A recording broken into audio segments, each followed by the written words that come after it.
ప్రతి రూపాయి రేటు కూడా పెరుగుతుంది సార్, తగ్గట్లేదు. ఆఖరికి ఆర్టీసీ బస్ ఛార్జీలు కూడా రేటు పెరుగుతున్నాయి సార్, మా ఛార్జీలు పెరగట్లా. దానికి అడిగితే మేము అడిగినందుకు మాకేం చేశారంటే పనిష్మెంట్ బైక్ లైట్ అని ఒకటి తెచ్చారు సార్. మాకు రేట్ కార్డు ₹6.30 ఉన్న కాస్త రేట్ కార్డుని ₹5 చేశారు సార్.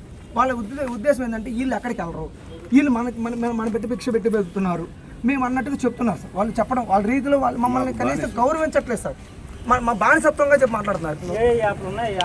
మా దగ్గర ఓలా ఉంది సార్, ఓబర్ ఉంది, ర్యాపిడో ఉంది, అన్నీ చేసుకుంటున్నాం సార్.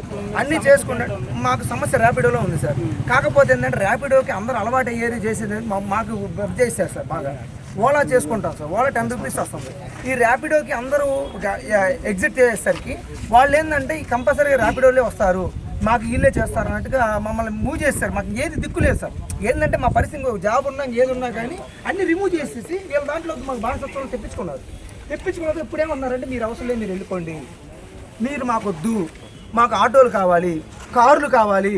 ఆటోకి వచ్చేసి ₹24 సబ్స్క్రిప్షన్, బైక్ వచ్చేసి ₹99, ₹139. మళ్ళీ GST 15%. ఒక బైక్కి టోల్ గేట్ కూడా లేదు సార్, ఒక టోల్ గేట్ లేదు సార్ బైక్కి. ఎక్కడ కూడా బైక్ని పట్టుకోరు సార్. ఆఖరికి మాకు డిపార్ట్మెంట్ వాళ్ళు ఫుల్ సపోర్ట్ సార్. విజయవాడలో ఎటువంటి సపోర్ట్ ఉన్నా కానీ ఎలాంటి సపోర్ట్ చేస్తారంటే మాకు డిపార్ట్మెంట్ వాళ్ళు ర్యాపిడోనా అంటే వెళ్ళిపోమ్మా అంటున్నారు.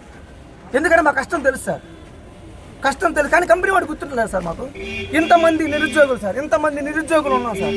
మేము అడుగుతుంటే ఏమన్నారంటే ఈరోజు ఫస్ట్ వెళ్తే ఎవర్రా మీకు దిక్కు వెళ్ళిపోండి అన్నారు సార్. ఆఖరికి ఆఫీసులో ఉన్న వాళ్ళంటే అక్కడ లోకల్ వాళ్ళు పంపించేసి మా మీద రౌడీ అని చెప్పించారు. 10 మంది కుర్రోళ్ళు పంపించారు.